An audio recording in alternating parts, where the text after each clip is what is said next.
سلام عرض میکنم به کاربری خوب مجموعه حساب تویوب. من بهنام رجبی هستم، مدرس دوره آموزش حسابداری مقدماتی.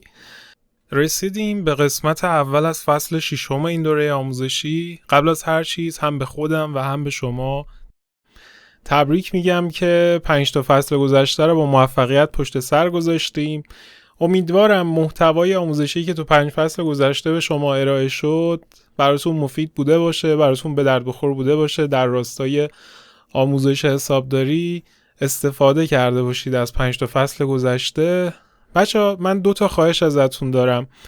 یکی این که اگه ویدیوها رو میبینید و از محتوای آموزش خوشتون میاد، حتما یه زحمتی بکشید در حد 10 ثانیه 20 ثانیه یه کامنتی هم زیر ویدیوها، حالا چه داخل یوتیوب چه داخل وبسایت فرقی نداره، یه کدومش هم باشه کافیه.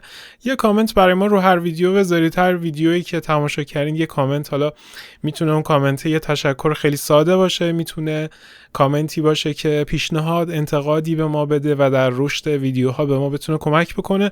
وجود کامنت های فیدبکی به ما میده و اون فیدبک برای من خیلی مهمه، برای من به شخص خیلی مهمه که کاربرا به هر حال دارن ویدیوها رو میبینن و همراهی میکنن. یه دلگرمی به ما میده برای اینکه بتونیم ساختن ویدیوهای بیشتر رو ادامه بدیم.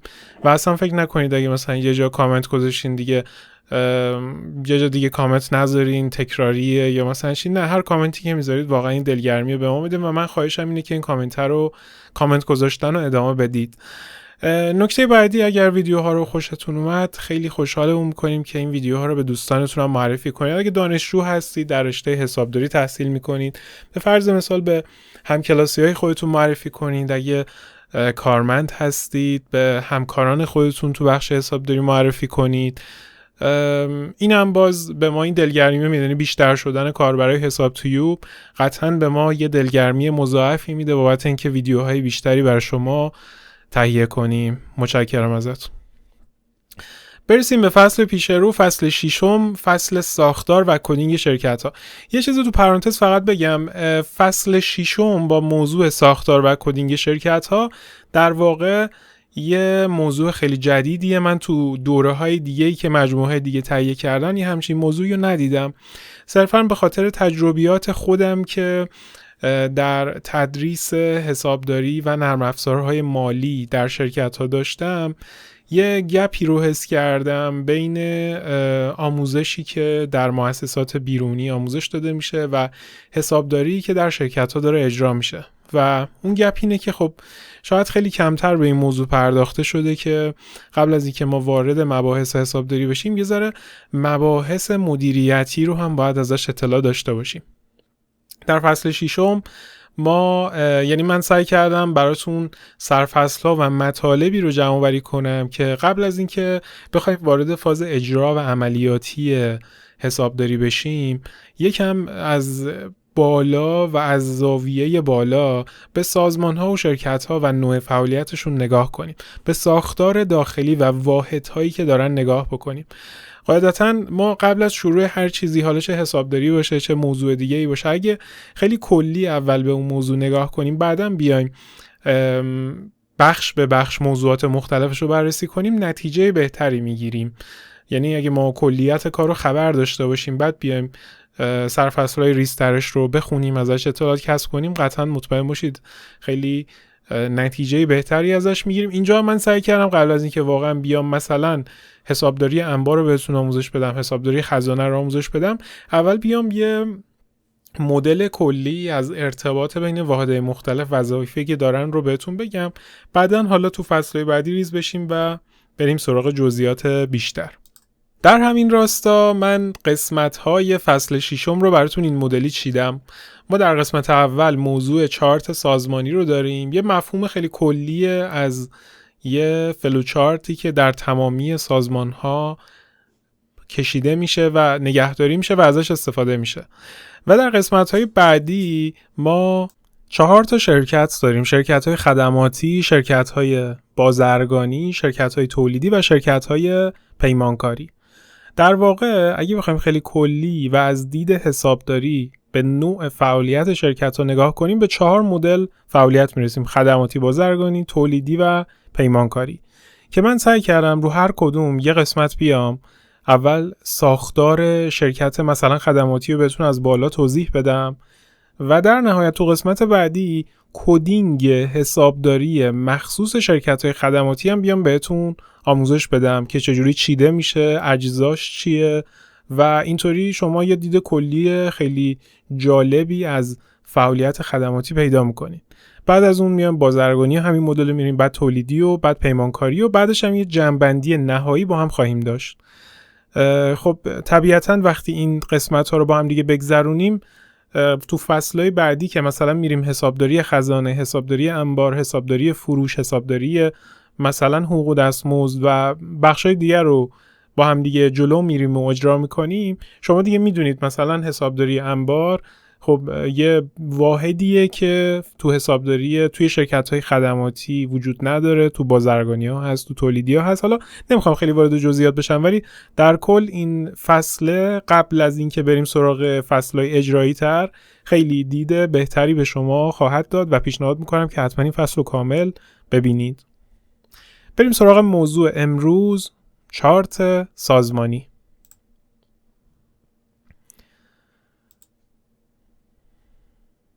بچه من در طی دوره آموزش حسابداری مقدماتی تا الان کسب و کارها رو با اسامی زیادی براتون صدا زدم. بعضی وقتا گفتم شرکت، بعضی وقتا گفتم سازمان، مؤسسه، کسب و کار، واحد تجاری، واحد اقتصادی. فرقی نداره، ما تمامی مجموعه ها رو میتونیم به این اسامی صدا کنیم. چیزی که حالا هر کدوم از اینا جدای از این که مفهوم منحصر به فرد خودشونو دارن، دارای یه مفهوم مشترک هم هستن، یه مکان فیزیکی که یک مجموعه انسان درش کار میکنن و یه هدف مشخصی دارن. حالا این هدف میتونه در زیر مثلا چارچوب فعالیت تولیدی باشه، خدماتی باشه، خیریه باشه و موارد دیگه. امروز قراره که شرکت ها رو یکم از دید مدیریتی بهش نگاه کنیم، از حوزه حسابداری فاصله بگیریم، بریم تو حوزه مدیریت و یه گریزی تو حوزه مدیریت بزنیم تا یکم دیدگاه مدیریتی به بخش سازمان ها و شرکت ها پیدا کنیم. بچه تو این ویدیوی آموزشی میخوایم کسب و کارها رو از زوایای مختلف ببینیم. مثل یه انسان که اگه از زوایای مختلف ببینیمش میتونه دارای ویژگی‌های مختلف باشه. مثلا اگه داخل خانواده بخوایم ببینیمش میتونه یک برادر، یک خواهر خوب باشه. اگه تو محل کارش ببینیم میتونه یک کارمند خوب باشه. کسب و کارها هم از زوایای مختلف میتونن ویژگی‌های مختلفی داشته باشن. به فرض مثال یک کسب و کار از یه زاویه میتونه دارای نوع فعالیت‌های مختلفی باشه، یعنی در زمینه‌های مختلفی فعالیت بکنه و در راستای هدفش کسب درآمد کنه. حالا این زمینه‌ها میتونن بسیار بسیار زمینه‌های زیادی باشن. یا مثلا یک کسب و کار میتونه از نظر سایز و اندازه دارای سطوح مختلفی باشه. میتونه کسب و کار کوچیک باشه، میتونه یک کسب و کار در سطح متوسط یا یک کسب و کار در سطح بزرگ باشه. حالا چه مواردی تعیین میکنن که یک کسب و کار میتونه کوچیک باشه، متوسط باشه یا بزرگ باشه؟ یه سری استانداردها وجود داره که دیگه نمیخوام وارد دیتیلش بشم، ولی خیلی کلی بخوام بگم میزان درآمد، تعداد پرسنل میتونه جزء معیارها و فاکتورهایی باشه که مشخص میکنه یک کسب و کار کوچیکیه یا یک کسب و کار بزرگیه. همچنین یک کسب و کار میتونه در راستای هدف و نوع فعالیتی که داره دارای پرسنل باشه. حالا این پرسنل میتونه مثلا توی کسب و کار حداقل 1 نفر باشه یا میتونه به تعداد بسیار زیادی باشه. در کسب و کارهایی که پرسنل یعنی تعداد کارکنان دارن، هر کدوم از پرسنلشون دارای یک سمته. اصطلاحاً بهش میگن پست سازمانی یا سمت سازمانی که اون پرسنل خودشون دارن. مثلا یه سری پرسنل هستن مدیر عاملن، یه سری اصلا البته خب مدیر عامل تو هر کسب و کاری 1 نفره، ولی منظورم بود به صورت کلی تو همه شرکت‌ها یه پست مدیر عامل داریم، مدیر مالی داریم، مدیر فروش، حسابدار، پشتیبان، بازاریاب، نگهبان، امور قراردادها، مدیر پشتیبانی، منشی و همینطور تایتل ها و عنوان های شغلی مختلفی که وجود داره و من فقط بعضیاشون رو براتون آوردم. نکته که وجود داره بچه‌ها، ما نمیتونیم تمامی این پست ها و سمت های هر سازمان رو در یک خط مستقیم قرار بدیم. در واقع از نظر زنجیره فرمان و قدرت در هر سازمانی اگه بخوایم پست های شغلی رو بچینیم در یک خط مستقیم قرار نمیگیرن، بلکه اگه بخوایم اون ساختار و سطوح قدرتی که در سازمان ها وجود داره رو مورد چینش قرار بدیم، به فرض مثال از هیئت مدیره شروع میشه، به مدیر عامل میرسه، بعد به مدیران سطح بالا میرسه، مدیران سطح پایینی و ممکنه به بخش‌های پایین‌تر و اجرایی برسه. نکته که وجود داره اینه که اگه ما یک سری خطوط بین این سطوح رسم بکنیم، هیئت مدیره رو به مدیر عامل، مدیر عامل رو به مدیران و مدیران رو به بخش اجرایی وصل بکنیم، در واقع یه چارت سازمانی کشیدیم. تعریف چارت سازمانی اینه، وظیفش اینه که به صورت ساده و گرافیکی ساختار پرسنل و واحدهای یک سازمان رو به ما نشون بده.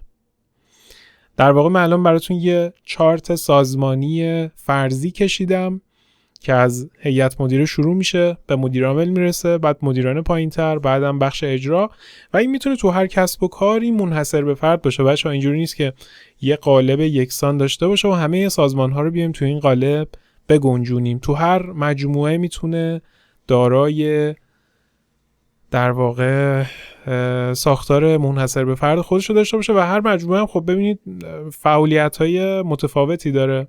یه مجموعه تولیدیه، یه مجموعه بازرگانیه، یه مجموعه خیلی بزرگه، یه مجموعه بسیار کوچیکه و ساختارها با توجه به فعالیت و سایز کسب و کارها کشیده میشن. نسبت به تعداد واحدها و پرسنل‌ها میان ساختارها و چارت‌های سازمانی کشیده میشن. اما قبل از اینکه بریم سراغ بقیه ماجرا، بیاین یه تعریفی از چارت سازمانی داشته باشیم. چارت سازمانی شکلی گرافیکی و ساده از ساختار و طبقه بندی افراد در یک سازمانه. این چارت به ساده ترین شکل ممکن روابط و سلسله مراتب قدرت و زنجیره فرمان را در واحدهای مختلف نشون میده.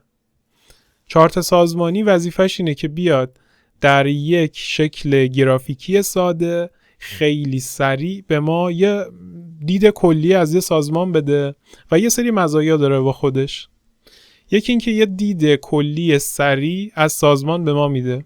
دو این که به کارمندا کمک میکنه، به کارمندای جدیدی که عضو سازمان شدن خیلی سریعتر اون سازمان و ساختار سازمان رو، واحدهای مختلفی که دارن دوش کار میکنن رو بشناسه. وقتی اون کارمند واحدهای مختلف رو بشناسه، راحت‌تر میتونه با واحدهای مختلف ارتباط بگیره.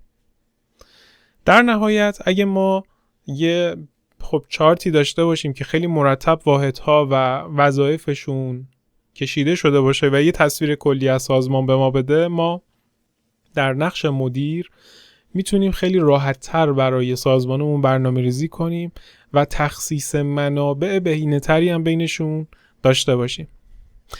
اگر این کارا رو انجام بدیم، یعنی کارمندا درک بهتری از سازمان برسن، با هم دیگه بهتر ارتباط بگیرن و برنامه‌ریزی بهتری انجام بشه، در نهایت یک راحتی و تسهیل به سوی یک هدف واحد برای سازمان شکل میگیره.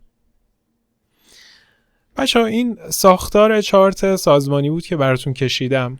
حالا من اینجا برای اینکه اول براتون جذاب باشه، برای اینکه بهتر بتونید مفهوم چارت سازمانی رو درک بکنید، براتون به جای واحدها آدمک کشیدم. ولی در از سازمان‌ها وقتی میخوان چارت سازمانی ایجاد کنن، میان از ساختار فلوچارت ساده استفاده میکنن. مثلا به جای اون 3 تا آدمک بالا اومده نوشته هیئت مدیره، بعد از اون مدیر عامل رو گذاشته، بعد مدیران مثلا سطح بالایی یا مدیران ارشد، مدیران سطح میانی و در نهایت واحد اجرا. این همیشه یه فلوچارت فرضی دیگه که من دیگه تقریبا به شکل استاندارد اومدم براتون نوشتمش، کشیدمش تا شما با ساختار چارت سازمانی به صورت استانداردتر آشنا بشین. چون شرکت‌ها که نمیان مثلا من آدمک بکشن، میان اینطوری خیلی ساده حالا در چارچوب یک چارت معمولی ساختار سازمان خودشون رو ترسیم میکنن. خود چارت سازمانی در بحث مدیریتی بچه‌ها داره انواع مختلفیه.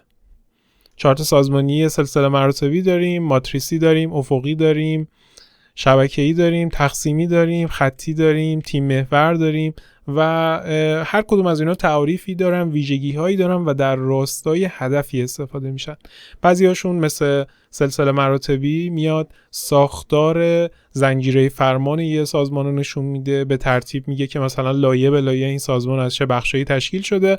بعضی‌هاشون هم مثلا روابط واحدهای مختلف رو بهتر نشون میدن، بعضی‌هاشون هدف‌های یه واحد رو بهتر نشون میدن. این بستگی داره که ما چه هدفی داریم و با چه هدفی می‌خوایم چارتی رو تهیه کنیم. اگه خواستید میتونید تو گوگل سرچ بکنید انواع چارت سازمانی، هر کدومو قشنگ مثال زده، عکس گذاشته، میتونید مطالعه کنید. من دیگه نمی‌بردمش تو پاورپوینت چون یه جورایی به موضوع امروز ما بی ربطه و اگه بخوام خیلی دیگه وارد مثلا چارت سازمانی بشم از موضوع اصلیمون که آموزش حسابداری فاصله میگیریم متاسفانه. حالا بریم یه چند تا چارت سازمانی که شرکت‌ها به صورت واقعی تهیه کردن و هم با هم ببینیم و یه کوچولو بررسی کنیم.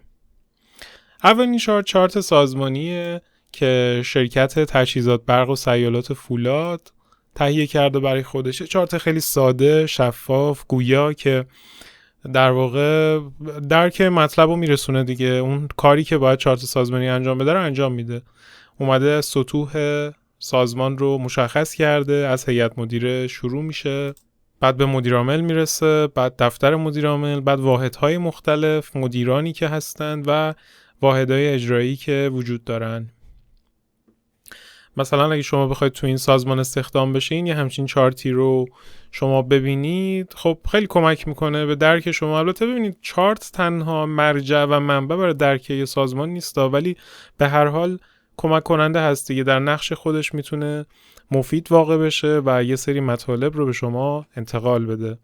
چارت بعدی هم باز در واقع یه چارت یکم بزرگتر، پیچیده‌تر، مربوط به شرکت گلتاش، یه شرکت سهامی عامه که از هیئت مدیره شروع شده، بعد به مدیر عامل رسیده. در بین هیئت مدیره و مدیر عامل هم مثلا کمیته حسابرسی داخلی رو داره، چون شرکت‌های سهامی عام به خاطر ساختاری که دارن حسابرسی‌های مختلفی دارن، مثلا یه کمیته حسابرسی داره، بعد بخش‌های مختلف دیگه که میتونین ببینین. این هم باز یه چارتیه که به خوبی تونسته اون هدفی که باید انجام بده رو به سرانجام برسونه و یه ساختار از یه شرکت رو نشون بده. چارت بعدی هم همینه، باز یه چارت خیلی تمیز، هم از نظر ظاهری خیلی شفاف، که ساختار یه شرکت رو که فعالیت تولیدی داره نشون میده. این شرکت مثلا الان 2 واحد تولید داره که زیر نظر، یعنی 2 کارخونه داره، کارخونه شماره 1، کارخونه شماره 2 که زیر مجموعه واحد تولیدن، در کنارش واحد فنی داره، اداری داره، بازرگانی داره، کنترل کیفی داره و بخشای دیگه هم داره که خیلی راحت میتونیم ازش سر در بیاریم. این بود چارت سازمانی. بچه‌ها این چارت سازمانی همونطوری که گفتم هیچ ربطی به موضوع حسابداری نداره، ولی من آوردمش در بین موضوعاتی که قرار شما آموزش ببینین، چون به هر حال شما به عنوان یه حسابدار قراره توی یکی از این شرکت‌ها مشغول بشید و به عنوان یه شخصی که قراره در یک سازمان فعالیت بکنید، با افراد دیگه ارتباط برقرار کنید، وجود این چارت سازمانیه و اینکه بدون این چارت سازمانی چیه، در شرکت رو چی کار میکنه، واقعا خیلی به روند کاری شما تو اون شرکت کمک میکنه. شما وقتی به عنوان یک حسابدار وارد یک مجموعه میشین، یکی از ابعاد کاری شما تازه میشه اون بعد حسابداری و وظایف حسابداری و دانش حسابداری که دارید و مهارت‌هایی که دارید و کارهایی که باید انجام بدین. یکی از ابعاد دیگه کار میشه خب ارتباط با بقیه همکارا، حرکت به سوی هدف مشترکی که یه سازمان داره و یه جورایی یه مطلب مکمله دیگه که به شما کمک میکنه خیلی راحت تر بتونید تو شرکت‌های مختلف جا بیفتید و اونجا آماده کار بشید. یه نگاه از بالایی هم ما به شرکت‌ها میتونیم از دید حسابداری داشته باشیم بچه‌ها. همونطوری که الان اومدیم یه چارتی رو آوردیم که واحدهای مختلف یه سازمان رو از دید عملیاتی و مدیریت داشت نگاه میکرد، از دید حسابداری هم میتونیم یه ساختاری بر خودمون بچینیم. در واقع از دید حسابداری شرکت‌ها دسته های مختلفی دارن. قبلا هم بهتون گفتم دسته خدماتی رو داریم، دسته بازرگانی رو داریم، تولیدی رو داریم و پیمانکاری. یعنی از نظر حسابداری ما میتونیم فعالیت شرکت‌ها رو به 4 بخش مختلف تقسیم بندی کنیم. دیگه میدونید شما الان شرکت‌های خدماتی ویژگیشون چیه، بازرگانی، تولیدی، پیمانکاری، هر کدوم ویژگی‌هاشون چیه. نکته‌ای که وجود داره از نظر حسابداری این شرکت‌ها دارای یه سری واحدها هستن. از نظر حسابداری، از نظر مدیریت که دیدیم مثلا واحد فنی داره، نمیدونم کنترل کیفی داره، اداری داره، ولی از نظر حسابداری ما دیدگاه ما حسابدار فرق داره. مثلا تو همه این 4 مدل شرکت خدماتی، بازرگانی، تولیدی، پیمانکاری ما واحد خزانه داریم، واحد حقوق دستمزد داریم، واحد دارایی یا اموال داریم و مثلا تو شرکت‌های بازرگانی و تولیدی واحد انبار داریم. تو پیمانکاری هم ممکنه داشته باشیم. تو شرکت‌های خدماتی، بازرگانی، تولیدی واحد فروش داریم و یه جورایی یه سری واحدها بین این شرکت‌های خدماتی، بازرگانی، تولیدی، پیمانکاری مشترکن، یه سری واحدها هم متفاوتن. یعنی از نظر حسابداری و رویدادهایی که اتفاق میفته در شرکت بهش نگاه کنی، یه سری واحدها مشترکن، یه سری‌ها متفاوتن. من تو این فصل قراره که این موضوعات رو به شما آموزش بدم. یعنی اول از همه شما رو به یه درک درستی از تفاوت و ویژگی‌ها و ساختار این مدل شرکت‌ها برسونم. بعد از این حالا تو فصل‌های آینده باز میریم سراغ مطالب عملیاتی تر و اجرایی تر. مطالب این قسمت آموزشیمون به پایان رسید. بچه‌ها اگه از ویدیوهای آموزشی حساب تیوب خوشتون میاد میتونید ما رو در کانال یوتیوب، اینستاگرام، گروه یا کانال تلگرام و همچنین وبسایتمون دنبال کنید. مطالب در همه اینا منتشر میشه ولی در 2 جا قابل تماشا هست. یا میتونید از طریق وبسایت ویدیوها رو کامل تماشا کنید یا داخل کانال یوتیوب. اگر هم خواستید نوتیفیکیشنی براتون همیشه بیاد که دوره ها و ویدیوهای جدیدی اضافه شده، یوتیوبمون رو اگه دنبال کنید این نوتیفیکیشن براتون فعال میشه. در قسمت قبلی ما در فصل 5 موضوع خصوصیات صنعت رو در آخرین قسمت فصل 5 داشتیم. در قسمت بعدی قراره که ساختار شرکت‌های خدماتی رو با هم دیگه بررسی کنیم و ببینیم که به چه شکل هستش. متشکرم که تا اینجا همراه من بودین. تا ویدیوی بعدی، خدا نگهدارتون.